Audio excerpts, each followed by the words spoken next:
No, I mean, so next week, Mr. Trump is probably going to say that FDR was around when Japan attacked Pearl Harbor. It's what you do after that matters, and that's the sign of leadership. It's not. It's not does anybody actually blame my brother for the attacks on 9/11? If they do, they're totally marginalized in our society. It's what he did afterwards that mattered, and I'm proud of him, and so are a bunch of other people. You don't have to have your last name named Bush to be able to understand that. And it just calls into question Mr. Trump's credibility as a commander-in-chief and an architect of the next generation foreign policy, which we desperately need in this country right now. I have grave doubts, to be honest with you, and it's only because of the things he says. All right, so I cannot let this go by without saying something because I never thought I would hear Jeb Bush mention Pearl Harbor when talking about 9/11. I never thought I would hear that out of his lips. I don't know what he's thinking. I mean, this is a guy who signed a document called Project for a New American Century months before George Bush took office. In that document, it said, if we could only have a Pearl Harbor type event in the United States, within the United States, we will be able to open have war campaigns on two fronts. And then shortly after he signed that document, his brother was installed into the White House. He wasn't elected, he was installed into the White House. And then lo and behold, we have a Pearl Harbor type event. Coincidence? Coincidence? I think not. Now, does anybody blame my brother for 9/11? Are you fucking kidding? Does the buck stop nowhere? Did you not hear about, August 8th memo? Bin Laden determined to attack within the United States. George Bush's response was, okay, you covered your ass. Now watch me make this drive. Right? Okay? And this piece of garbage just proved that he has no business in the White House by saying, it's not what you do, it's not what happens before, it's what happens after. It's these fucking, you can't look back, you have to look forward mentality. Does anybody actually blame my brother for the attacks on 9/11? If they do, they're totally marginalized in our society. It's what he did afterwards that mattered, and I'm proud of him, and so are a bunch of other people. You don't have to have your last name named Bush to be able to understand that. Proved that he has no business in the White House by saying, it's not what you do, it's not what happens before, it's what happens after. It's these fucking, you can't look back, you have to look forward mentality. Which is a bunch of bullshit. Because if you don't look back, you're not able to correct the mistakes that were made. George Bush has a huge amount of responsibility when it comes to September 11th. And this, what you do afterwards, you open war on two fronts, right? You start a war of choice in the Middle East, in Iraq, because we don't want the smoking gun to come in the form of a mushroom cloud. A war in the Middle East based on lies created by the Pentagon to send our troops, our men and women, our brothers and sisters, our sons and daughters, our mothers and fathers into harm's way, solely so that rich pieces of garbage like Jeb Bush could profiteer off it for a generation or more to come. That is the entire reason for destabilizing the Middle East. What else did he say? Pearl Harbor. He mentioned architects. I thought that was awfully gutsy too. He seemed to choke right after he said architects. Like, not to bring architects into this. And let's see, 20 March. Oh, right. He said, does anybody actually blame my brother for the attacks on 9/11? If they do, they're totally marginalized in our society. totally marginalized. That's what the media's job is. If you question the government's story on 9/11, you will be totally marginalized by the media, the mainstream media, which means that if you're any kind of a journalist, you can't get any real attention.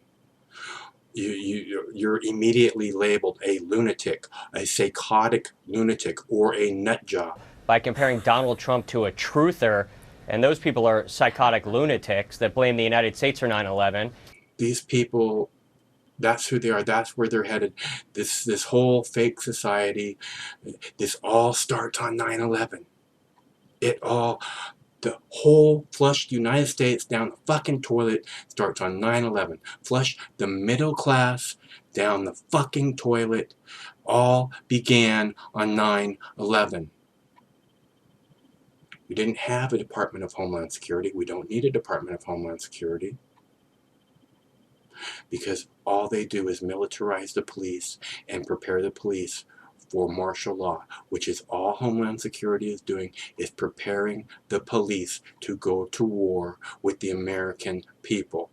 Your police in your community, that's all they do. They need to go away.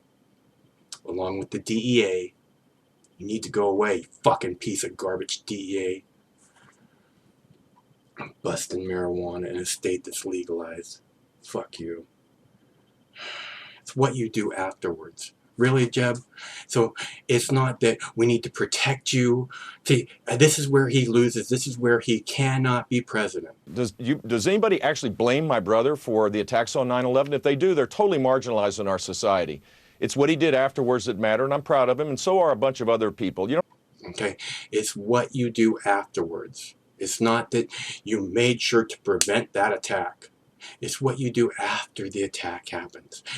Jeb Bush has zero credibility. He absolutely does not belong in the White House. I'm not saying Donald Trump does, but Jeb Bush just completely disqualified himself as a presidential candidate by saying, it's not that we have to protect you from the attack. It's what you do after the attack that we've been waiting to happen happens.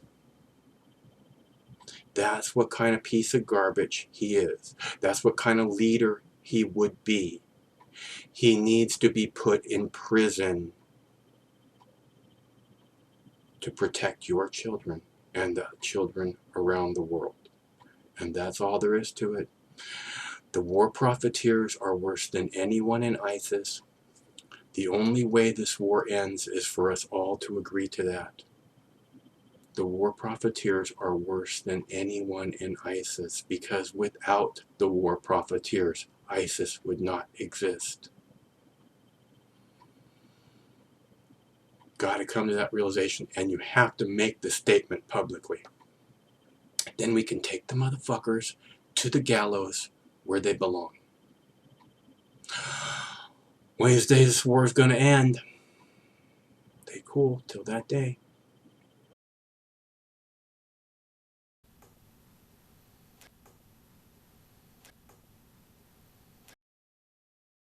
Our Republican frontrunner Donald Trump and rival Jeb Bush are stepping up their attacks. It's pretty personal. In an exclusive interview with Jake Tapper on State of the Union, Bush fired back at Trump for suggesting his brother, then President George W. Bush, was partially to blame for the 9/11 attacks.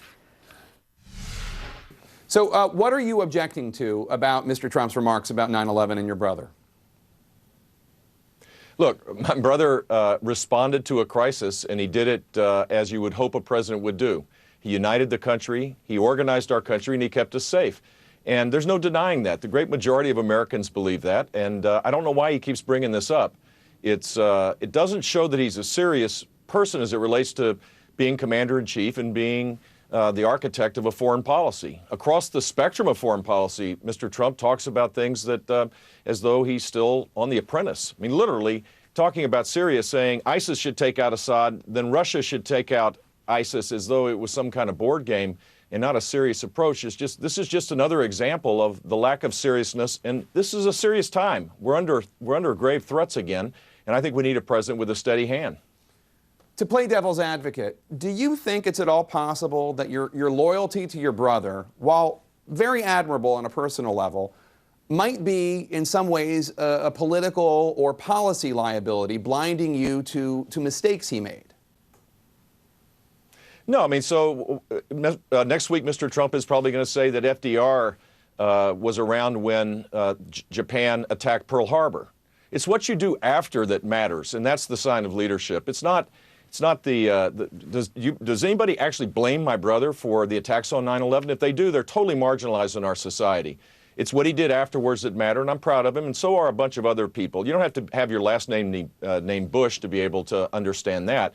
And it just calls into question Mr. Trump's credibility as a commander-in-chief and an architect of the next generation foreign policy, which we desperately need in this country right now. I have grave doubts, to be honest with you, and it's only because of the things he says. It looks as though he's not taking the responsibility, the possibility of being president of the United States really seriously. For him, it looks as though he's an actor playing a role of a candidate for president, not boning up on the issues, not having a broad sense of the responsibilities of what it is to be a president. In his own words, it gives me great concern for sure, and a lot of other people will as well. All right, not to sit silent, Trump also went on television today to clarify what he said, but he certainly didn't back down. Question, do you blame George W. Bush for 9/11? Look, Jeb said we were safe with my brother. We were safe. Well, the World Trade Center just fell down. Now, am I trying to blame him? I'm not blaming anybody. But the World Trade Center came down. So when he said we were safe, that's not safe. We lost 3,000 people. It was one of the greatest, probably the greatest catastrophe ever in this country, if you think about it, right? What would you have done? Well, I would have been much different, I must tell you. Somebody said, well, it wouldn't have been any different. Well, it would have been. I am extremely, extremely tough on illegal immigration. I'm extremely tough on people coming into this country. I believe that if I were running things, I doubt that those people would have been in the country. So there's a good chance that those people would not have been in our country. With that being said, I'm not blaming George Bush, but I don't want Jeb Bush to say my brother kept us safe, because September 11th was one of the worst days in the history of this country. All right, back with me now from New York, Republican strategist Brian Morgenstern and columnist Ellis Hennigan. All right, good to see you guys again. Hey. Okay, so this stepped-up war between Bush and Trump, it does seem like it's, reached a whole new level. But who stands to gain from this potentially, Ellis? Listen, Trump got the better of it, right? He's the one who got under Jeb's skin there, and Jeb responded angrily, as you can understand. I mean, no one likes someone saying that kind of stuff about your brother. But at one point in that clip, Jeb said, well, I don't understand why he's doing this. I'll tell you why he's doing it, Jeb, to get under your skin, and it seems to be working. Because, Brian, it doesn't necessarily move the ball forward, does it? It just kind of acts as an irritant. Yeah, that's exactly right, and as I've said, it's following the Trump formula. But I noticed something different about Trump, who is admired for his chutzpah and just saying what's on his mind and being a truth teller. So his opponents, or so his supporters say, rather. He just said, "I'm not blaming Bush for 9/11, but it wouldn't have happened if I were president." That is some fork-tongued politician talk, if I've ever heard some. So is the advice from this point forward, I mean, to not even necessarily take the bait? I mean, if that's what Trump is doing, he's tossing the bait out, and at this, moment, Jeb Bush decided to kind of take the bait to kind of clarify, but in the end, does he find himself in a place that he can't kind of get out of, meaning Jeb Bush? Well, listen, that's why it's so tough. You just put your finger on it, Frederica. There's no right answer, right? If you ignore the guy, he keeps kicking you in the teeth every day.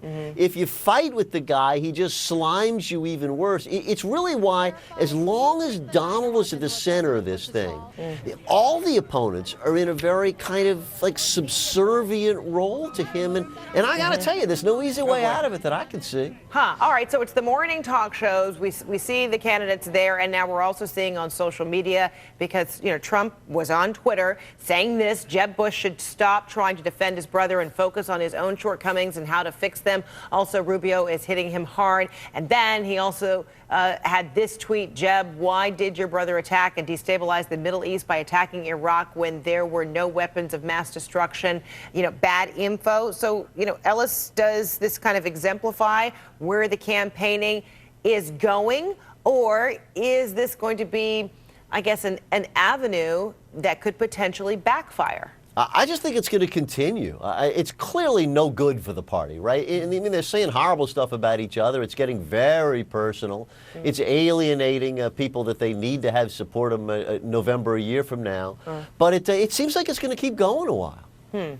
So, Brian, what's the landscape when you look at the way in which the campaigning has evolved or devolved, particularly as it pertains to the Republican candidates? It's the, attacking this way. It's the use of social media.